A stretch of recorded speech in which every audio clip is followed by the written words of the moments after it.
No final do século VIII, uma onda de violência aterrorizou os moradores da costa norte da Europa. Ataques vikings. Eles saqueavam e matavam, e a cada ataque os rumores aumentavam. Foi como se as portas do inferno tivessem sido abertas. Seus líderes foram lendas vivas. Ivar, o Sem Ossos, Eric, o Vermelho, e Harold, o Dente Azul. Homens cuja fama veio da brutalidade. Nossos pesquisadores vão investigar o mundo em que viveram e revelar uma imagem de uma cultura sangrenta, mas muito avançada. Eles vão reconstruir a fortaleza de Harold, o Dente Azul, o primeiro rei dos vikings. Encontrarão sinais ocultos de uma cidade guerreira sob ruas modernas. E vão examinar a tecnologia que deu uma enorme vantagem aos vikings. Com esses barcos, os vikings puderam retraçar o mapa da Europa. Barcos como esses levaram exploradores vikings como Eric o Vermelho e Leif Erikson aonde ninguém ainda fora. Usando computação gráfica, vamos reconstruir uma civilização extraordinária e revelaremos o mundo perdido dos vikings.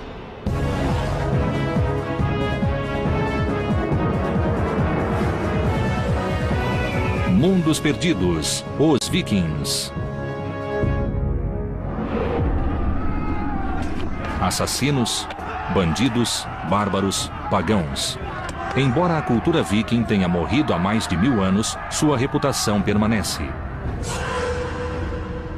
Os pesquisadores Jonathan Foyle e Helena Hemmerle querem descobrir a verdade sobre esses guerreiros e seu mundo. Helena Hemmerle é uma arqueóloga de Oxford e estuda culturas europeias antigas.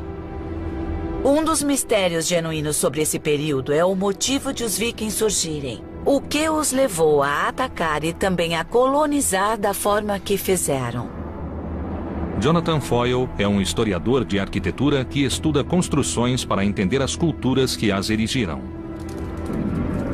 Parte da experiência viking é viver com materiais brutos. A terra e o fogo, o vento e a água, eles viviam em integração com os elementos.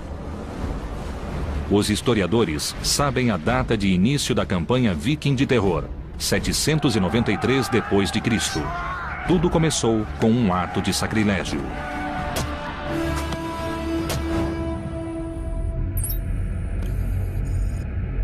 Jonathan viajou para Lindisfarne, na costa nordeste da Inglaterra. Havia um monastério aqui. Na época, era um dos santuários mais sagrados da cristandade. Nós herdamos uma imagem dos vikings como sendo piratas sedentos de sangue, e essa reputação surgiu aqui, em Lindisfarne. As notícias do ataque viking espalharam-se depressa pela Europa. Richard Oran explica. Este foi o primeiro ataque a um centro muito importante. Este foi o lugar em que um ataque aconteceu pela primeira vez. E psicologicamente foi o ataque que levou as pessoas a acreditarem que o apocalipse chegara. O ataque foi uma surpresa. Ninguém sabia dos vikings até os barcos surgirem no horizonte. Os monges do monastério não podiam acreditar que alguém pensaria em atacar seu santuário.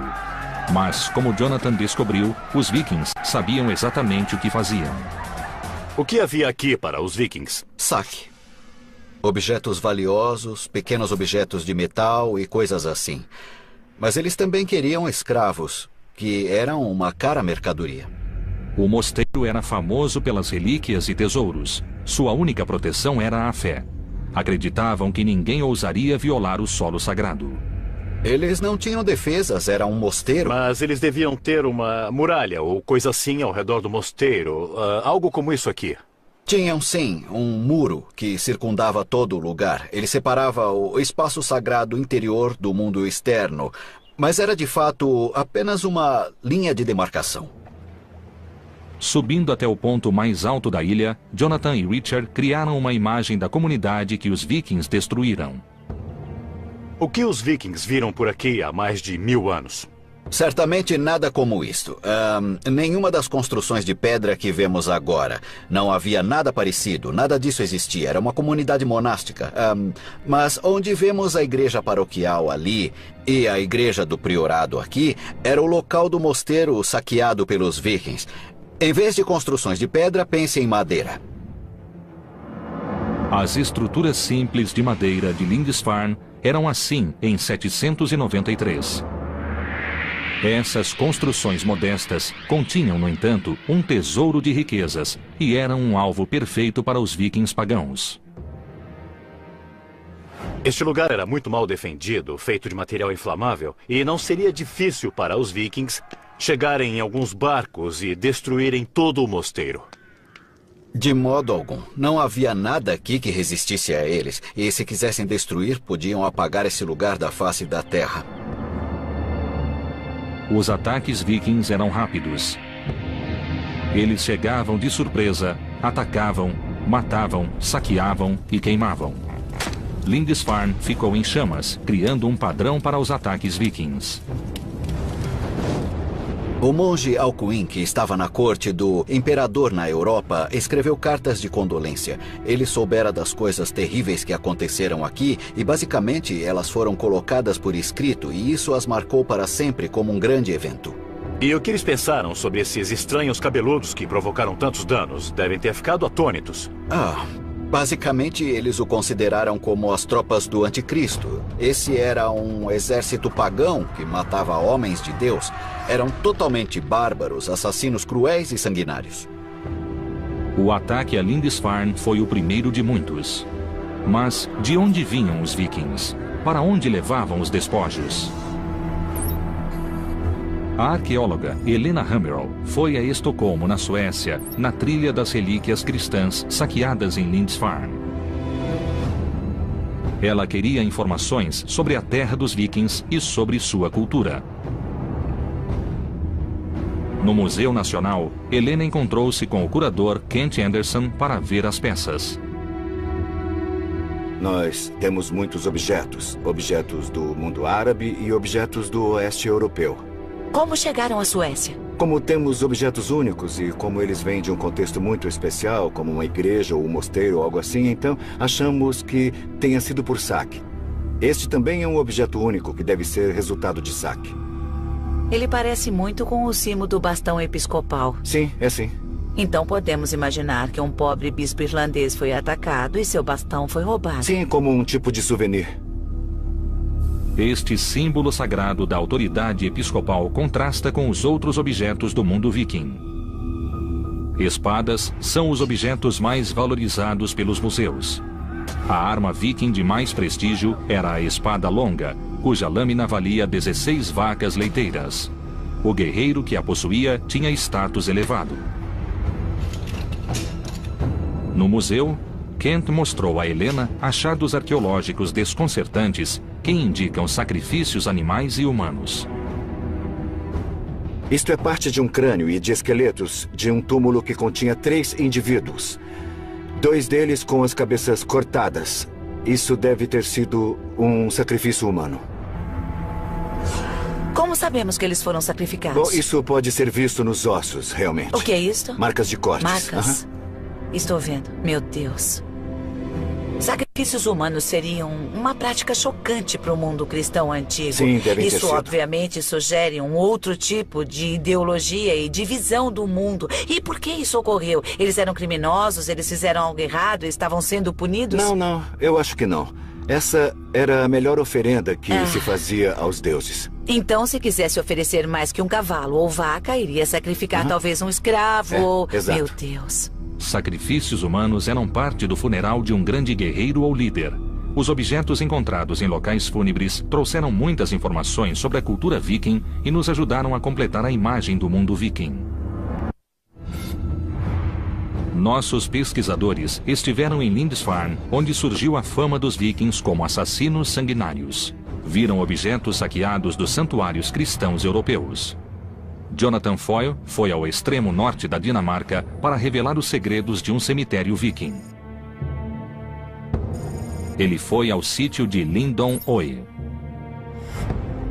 No final do século XIX, arqueólogos cavaram 4 metros de areia e acharam túmulos muito bem preservados. O especialista local, Lars Christian Norba, foi o guia. Lars, este é um sítio impressionante, não é? Fica no alto de uma colina, e então é o lugar perfeito para ser enterrado.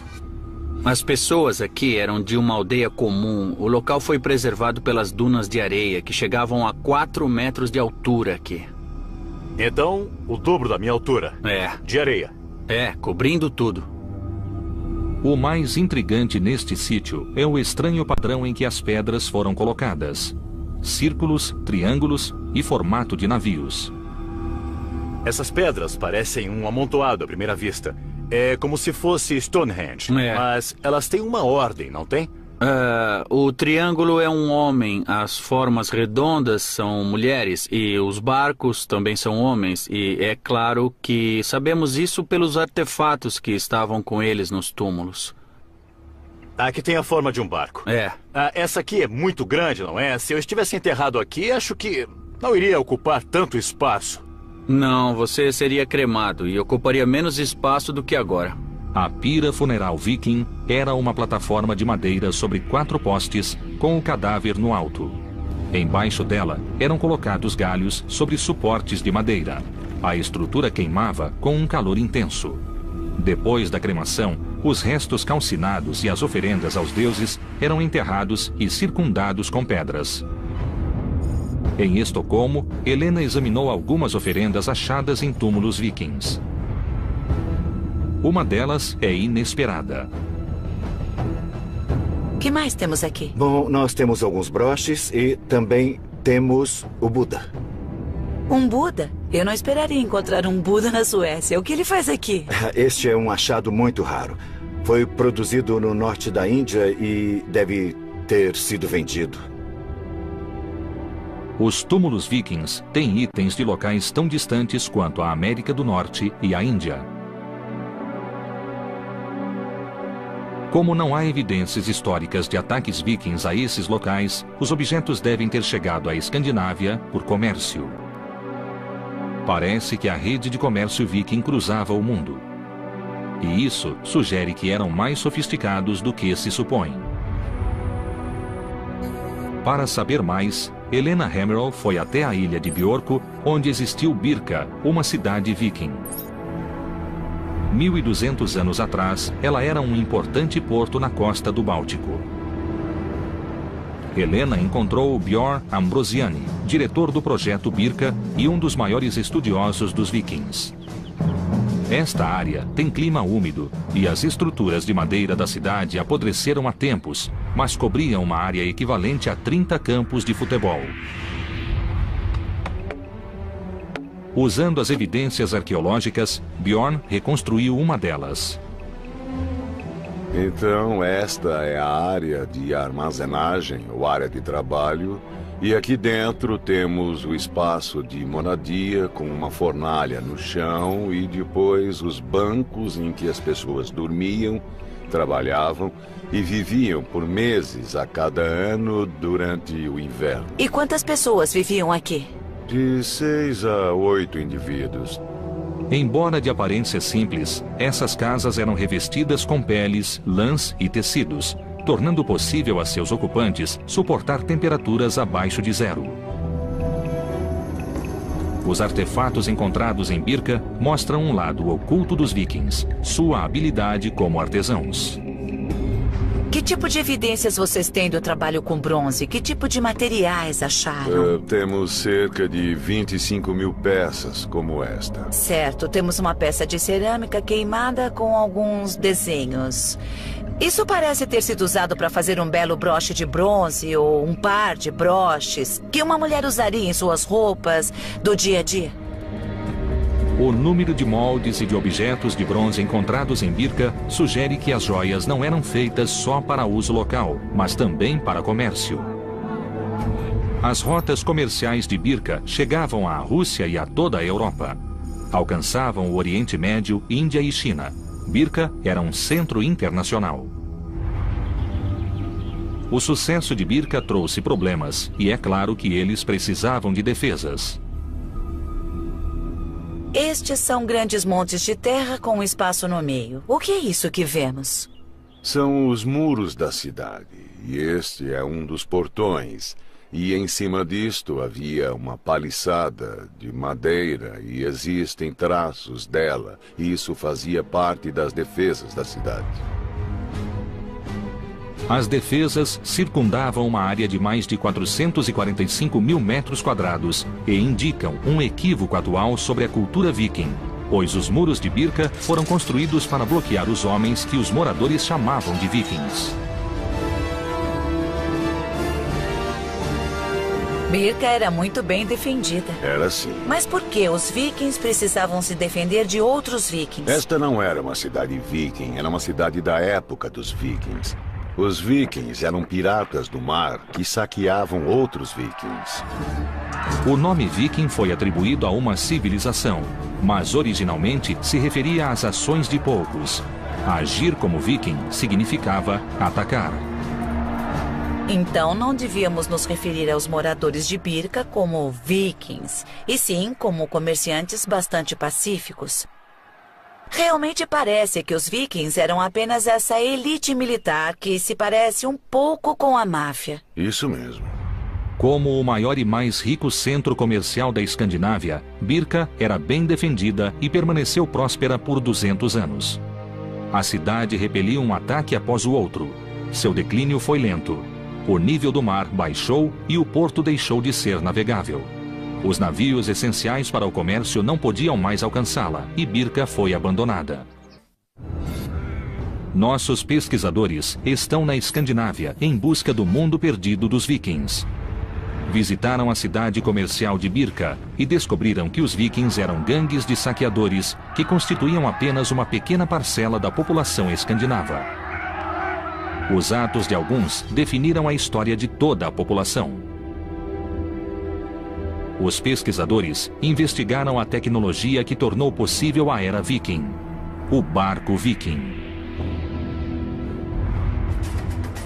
Esses barcos revolucionários levaram os vikings mais longe para o oeste do que qualquer outro europeu antes deles. Perto da Escandinávia, os barcos eram uma arma que provocava morte e destruição.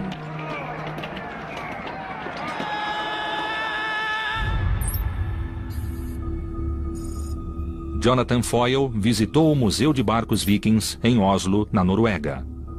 Ele queria ver o barco Oseberg, encontrado em um sepulcro em 1903. Tem 1.100 anos e está 90% intacto. É crucial para os arqueólogos por ser o mais antigo barco viking com um mastro. Ao acrescentar um mastro e uma vela aos barcos a remo, os vikings aumentaram sua velocidade média para mais de 10 milhas náuticas por hora e também tornaram possíveis as longas viagens por mar. Para saber como o mastro era construído, Jonathan conversou com Bjort Orseth na oficina do museu. Bjort é um dos maiores especialistas no trabalho viking em madeira. Ele estuda a tecnologia do mastro e a razão de ser tão revolucionário. Isso aí é parte da estrutura que está ali? Sim, temos aqui o Masterfisk. Masterfisk? Sim. É como os marinheiros chamam o mastro. Isso. E esse é o modelo de um? Sim, esse é um modelo em escalão para 4. Então isso aqui vai no topo? Sim. E depois nós colocamos isto como trava. Incrível, você encaixa isso aqui e isso não se move mais. Não. O peixe do mastro, assim chamado por ter forma de peixe, mantinha o mastro no lugar. Ele ajudava a distribuir o impulso do vento igualmente por todo o barco, o que evitava que o mastro quebrasse com ventos fortes. O mastro era removível, o que permitia que os barcos vikings passassem sob obstáculos que bloqueariam barcos com mastros fixos. Era preciso ser muito hábil para pilotar esses barcos. Ao lado do barco Oseberg, encontramos Knut Pasch, especialista em barcos vikings. Onde ficaria o nível da água aqui, no lado do barco? Dá para ver, é onde forma 90 graus, este ângulo aqui. Nesta área aqui. Isso.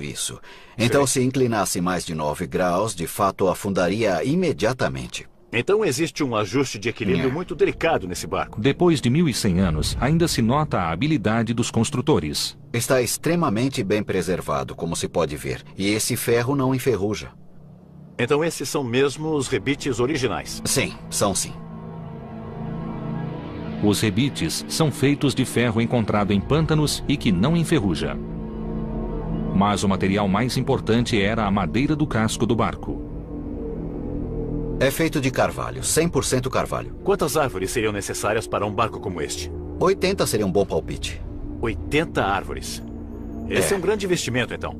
Sim, eles certamente eram caros. Quantos barcos havia numa frota? Temos registros escritos que falam em cerca de 50 e até 100 barcos ao mesmo tempo.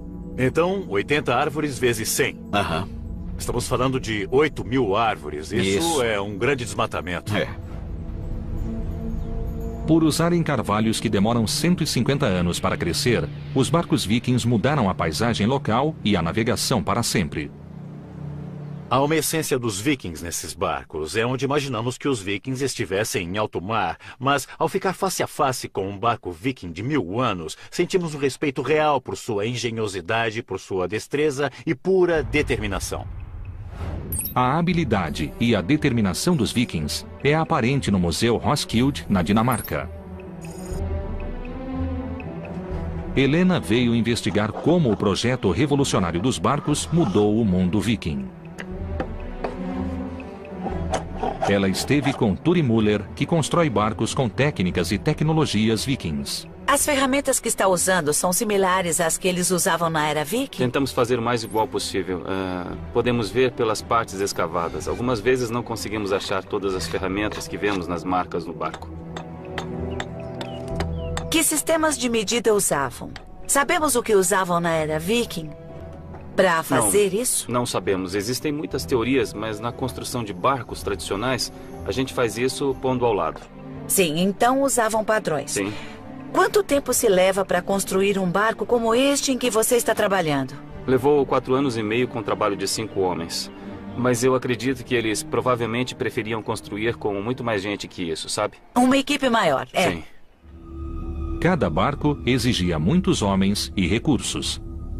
Dentro do museu, existem vários barcos vikings descobertos no fiord nos anos 60. Eles nos mostram mais detalhes do projeto viking. Com Anton Ingler, curador do museu, Helena examinou vários barcos vikings. Este foi o auge da construção de barcos vikings. Décadas de experiências produziram uma forma quase perfeita. Este era um verdadeiro barco viking, usado para aplicar a lei? É, um grande escandinavo homem de guerra. Todos os barcos vikings, inclusive o homem de guerra, têm as mesmas características. Primeiro, a quilha e as vigas mestras eram presas da proa à popa. Vigas de sustentação apoiavam uma plataforma na qual ficava o peixe do mastro. As tábuas do barco eram superpostas verticalmente e presas com rebites. O barco tinha 3,5 metros de largura e 30 de comprimento. Por último vinham os escudos de proteção, os remos, o leme, o mastro, o cordame e a vela. O homem de guerra levava de 70 a 80 vikings e sempre havia 60 remando. Seu casco raso tornava possível ir a qualquer lugar. Este barco tinha um casco de não mais de 3 pés ou 1 metro. E isso tornava possível navegar em qualquer rio da Europa. Então, esses eram barcos muito flexíveis que podiam cruzar um oceano, subir e descer a costa e também podiam navegar terra dentro. Poderia chamá-los de barcos anfíbios. Essa flexibilidade foi crucial para seu sucesso, pois podiam atacar rio acima, longe da costa. Helena queria descobrir como era a vida a bordo, e Anton lhe mostrou uma das réplicas. Percebi que não foi construído pensando em conforto. Existe muito pouco espaço e nenhuma privacidade aqui para os 60, 70 ou 80 homens que poderiam estar a bordo. E os alimentos e bebidas, as provisões, onde a comida era guardada? Como pode ver, há um espaço pequeno no barco, quase todo cheio de lastro. E como queriam carregar bastante armas, só podiam carregar muito pouca comida e água. Em 2 semanas ficariam sem nada. Então, a cada 2 semanas, precisavam ter certeza de poder ir à terra para obter suprimentos. Isso. Apesar da falta de espaço, os barcos eram ideais para a exploração. E líderes vikings como Eric o Vermelho e Leif Erikson conseguiram percorrer enormes distâncias.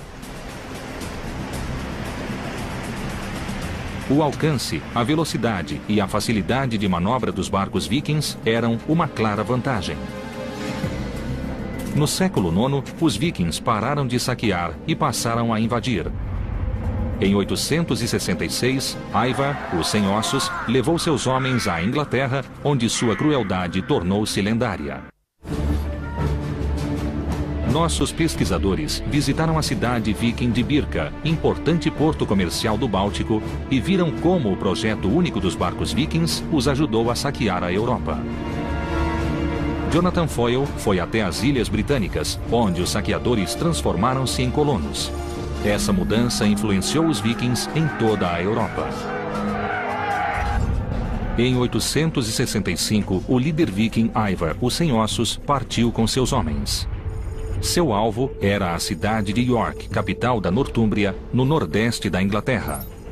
Jonathan visitou a cidade para descobrir como ela era quando os vikings estavam se aproximando. Em 866, uma frota de barcos vikings foi avistada no rio Ouse.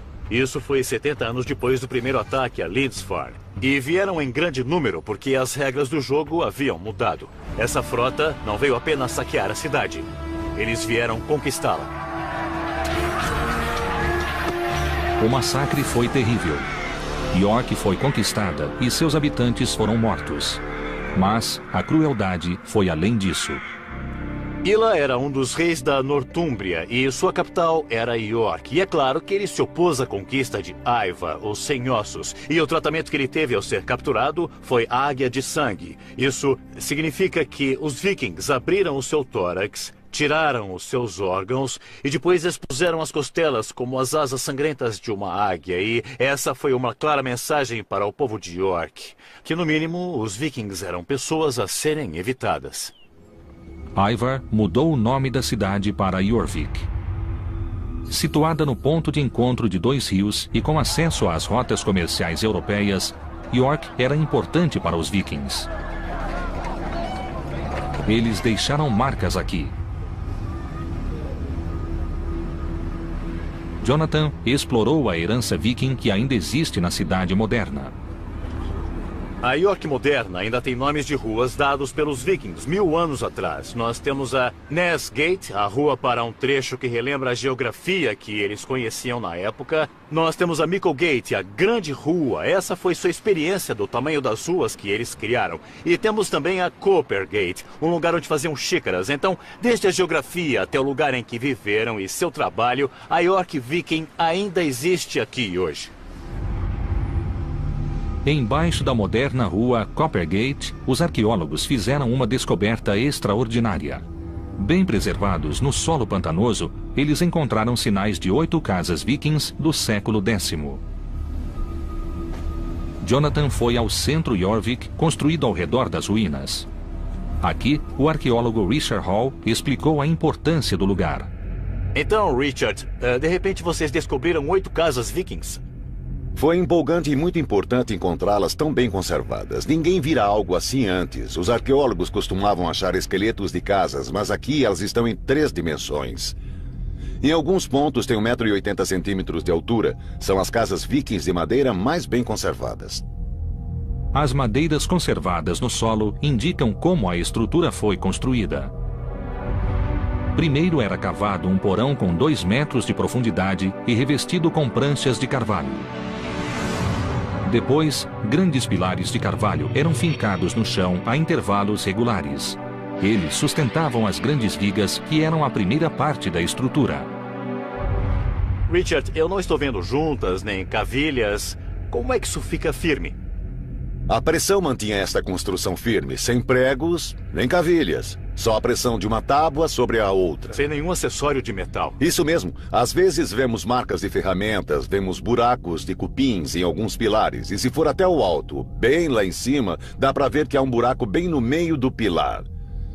Achamos que então havia um pilar correspondente do outro lado e que havia uma viga horizontal mantendo os dois separados e sustentando o piso acima. Esta é uma forma de construção bem conhecida, é muito firme e muito simples. Este nível subterrâneo era engenhoso. Usava poucos materiais de construção e fortalecia a estrutura. Acima do solo, pilares de madeira eram encaixados nas vigas e, por fim, vinha o telhado de palha e as paredes feitas com pranchas. A partir das ruínas das casas, podemos revelar como era Coppergate durante o período viking. As casas eram bem alinhadas na rua e nos porões havia oficinas que produziam mercadorias para esse próspero centro comercial. O solo pantanoso incomum de Coppergate também revelou milhares de objetos que proporcionam um vislumbre do mundo viking. Richard, quais são os itens principais? Bem, estes são representativos de algumas das coisas mais completas que nós encontramos. Isto, por exemplo, é um sapato da época viking. É muito bem feito. E pode-se ver aqui, bom, eu estou olhando para o desgaste ou as marcas feitas pelos dedos de alguém, não é? Pode ver que calos ele tinha e com quais joanetes sofria. E isto parece ser o cabo de uma bengala. Bem, quando você come, isto é o que sai pelo outro lado. Os arqueólogos guardam coisas estranhas. Mas isto tem muita informação, diz o que eles comiam e aprendemos sobre a dieta viking. Achamos tigelas de madeira como esta e Coppergate era a rua dos fabricantes. Era aqui que colocavam a comida. Eles gostavam de escolher a melhor madeira para essa finalidade. Eles eram mestres com a madeira, não é? Isso é chifre de veado, o plástico da era viking. Eles não desperdiçavam nada. Não, eles se asseguravam de usar as matérias-primas do melhor modo possível e extrair o máximo do que tinham. Jonathan esteve na Escandinávia para entender o mundo perdido dos vikings. Mas aqui em York, ele encontrou um de seus habitantes. Richard, eu estou finalmente face a face com um viking. Face a face com um habitante de Jorvik 1000 anos atrás. Alguém que teve um triste fim. Se olhar cuidadosamente para o esqueleto, verá que tem diversas marcas causadas por ferimentos de lâminas. Então, achamos que ele morreu em uma batalha. York era importante e foi cobiçada por vários governantes. O povo de York estava acostumado a lutar para defender a independência. Muitos esqueletos foram encontrados em York com sinais de ferimentos em batalhas, normalmente causados pela alabarda.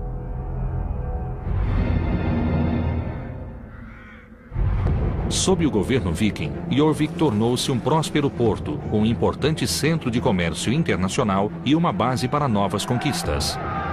Ao morrer, em 873, Ivar era rei do norte de toda a Irlanda e da Bretanha e governava um vasto território. Enquanto as conquistas vikings alteravam o mapa da Europa, na Escandinávia, uma grande rebelião mudava a sociedade viking.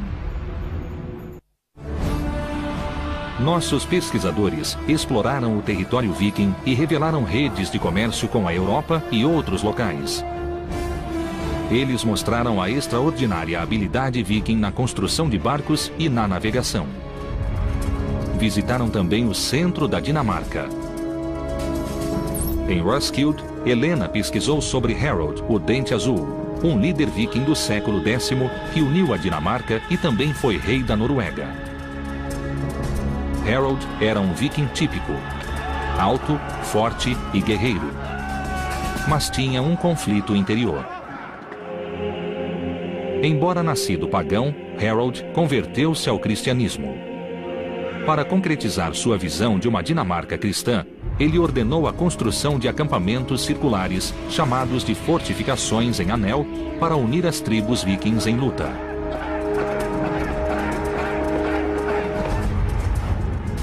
4 desses sítios, construídos com precisão geométrica, foram identificados pelos arqueólogos. Helena foi a Trelleborg para investigar como eram construídos. Ela se encontrou com Mads Sterne, especialista na construção das fortificações. A construção foi iniciada em 975. Tudo isso foi parte de uma grande mobilização militar na Dinamarca nessa época. Embora Harold não tenha escrito por que construiu as fortalezas, temos uma boa ideia do que deve tê-lo motivado. Ah, sim. Podemos ver por dentro? Sim, claro. Eles foram para uma das barreiras para ter uma visão melhor do sítio.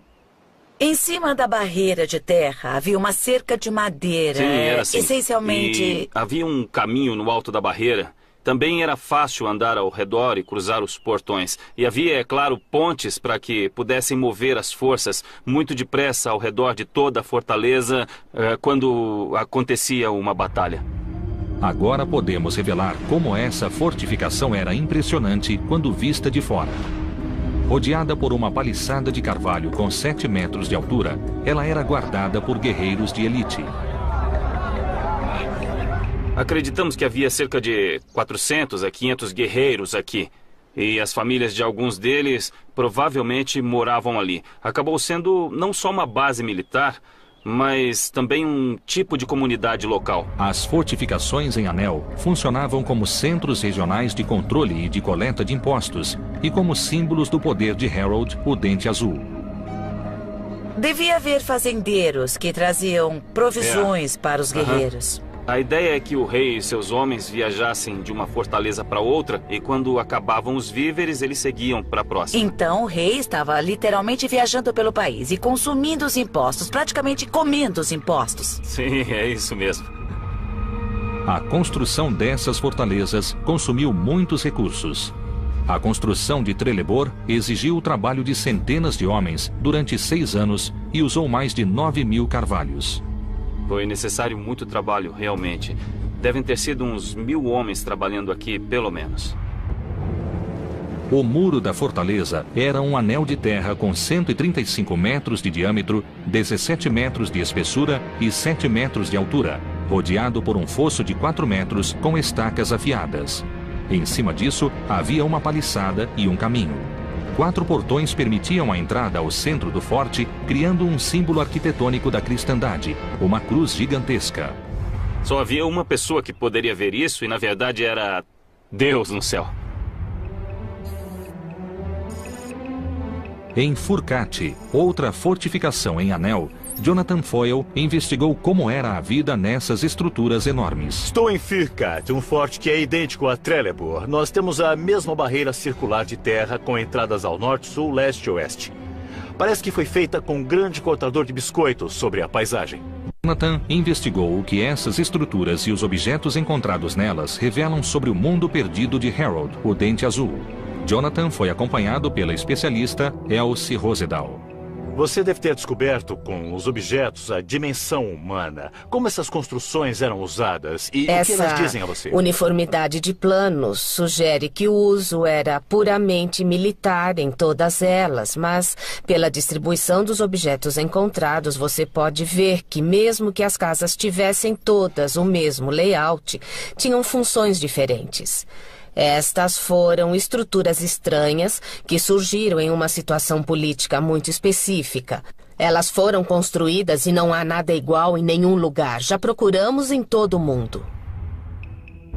Com as descobertas em Furcate, os arqueólogos reconstruíram a aparência das construções que existiam aqui.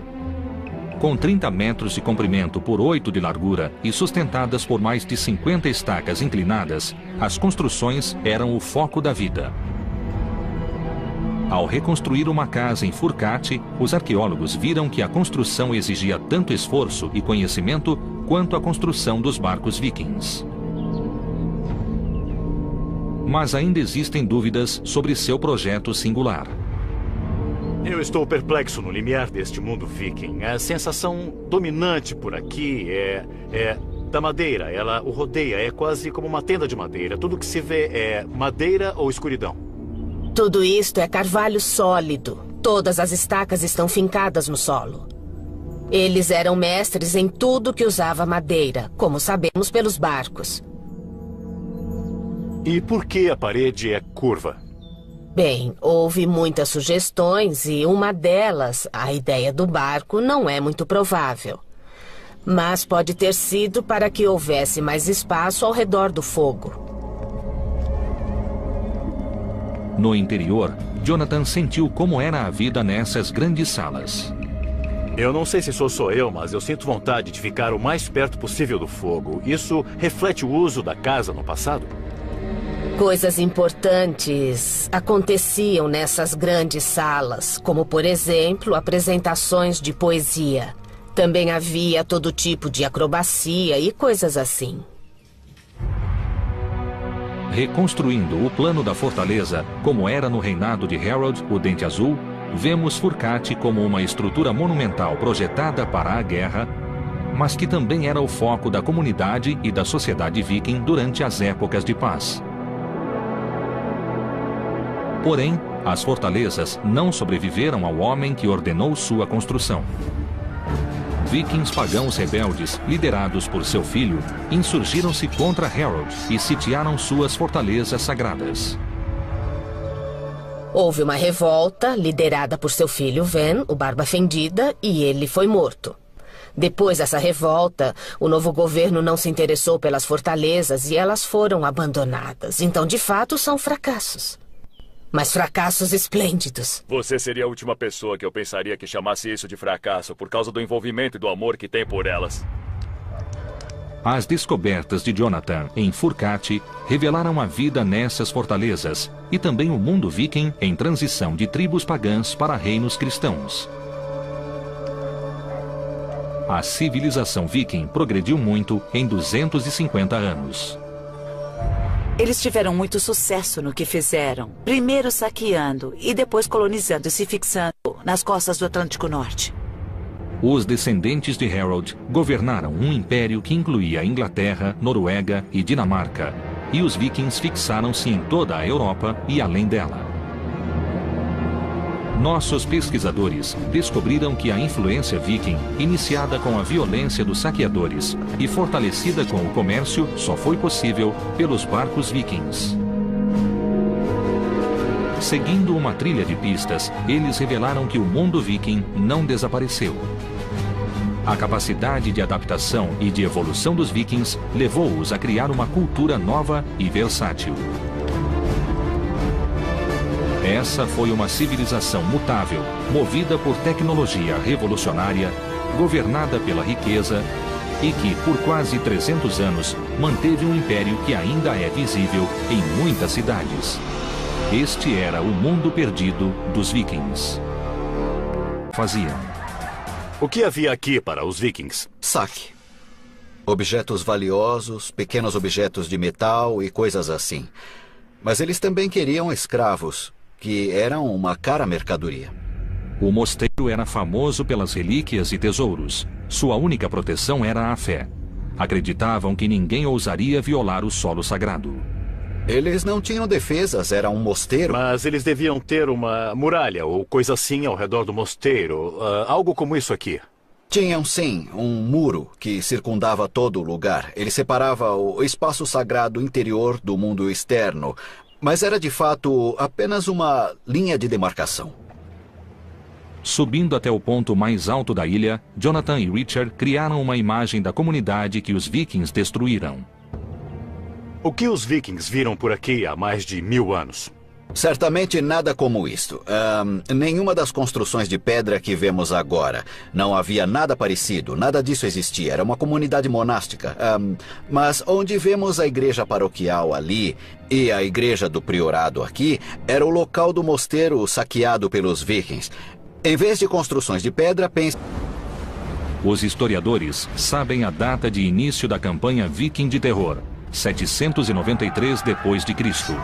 Tudo começou com um ato de sacrilégio.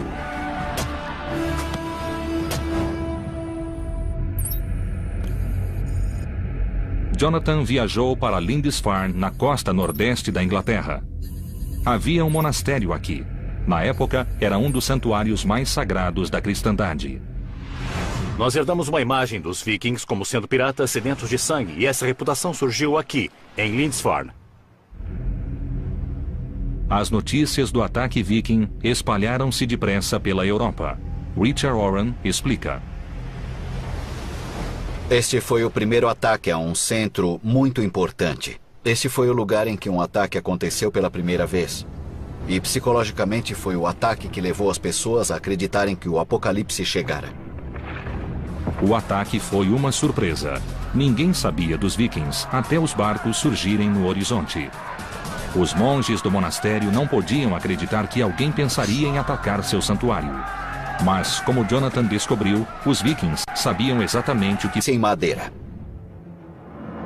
As estruturas simples de madeira de Lindisfarne eram assim em 793. Essas construções modestas continham, no entanto, um tesouro de riquezas e eram um alvo perfeito para os vikings pagãos. Este lugar era muito mal defendido, feito de material inflamável, e não seria difícil para os vikings chegarem em alguns barcos e destruírem todo o mosteiro. De modo algum. Não havia nada aqui que resistisse a eles, e se quisessem destruir, podiam apagar esse lugar da face da terra. Os ataques vikings eram rápidos. Eles chegavam de surpresa, atacavam, matavam, saqueavam e queimavam. Lindisfarne ficou em chamas, criando um padrão para os ataques vikings. O monge Alcuin, que estava na corte do imperador na Europa, escreveu cartas de condolência. Ele soubera das coisas terríveis que aconteceram aqui e, basicamente, elas foram colocadas por escrito e isso as marcou para sempre como um grande evento. E o que eles pensaram sobre esses estranhos cabeludos que provocaram tantos danos? Devem ter ficado atônitos. Vamos reconstruir uma civilização extraordinária e revelaremos o mundo perdido dos vikings.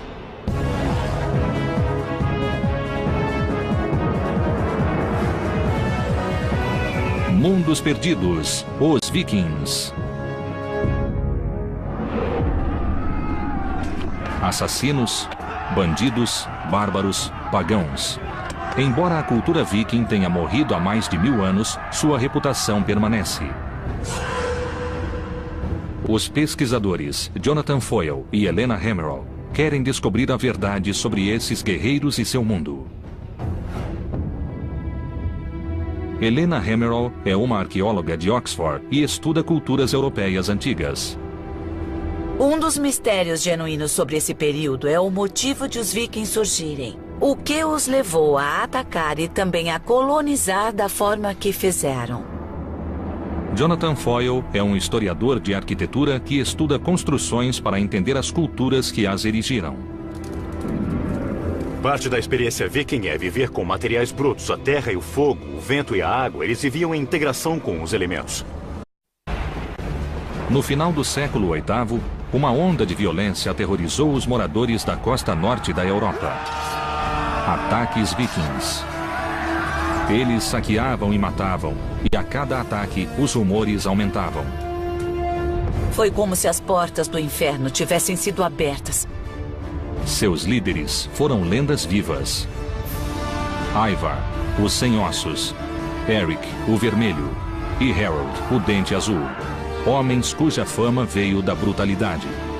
Nossos pesquisadores vão investigar o mundo em que viveram e revelar uma imagem de uma cultura sangrenta, mas muito avançada. Eles vão reconstruir a fortaleza de Harold, o Dente Azul, o primeiro rei dos vikings. Encontrarão sinais ocultos de uma cidade guerreira sob ruas modernas.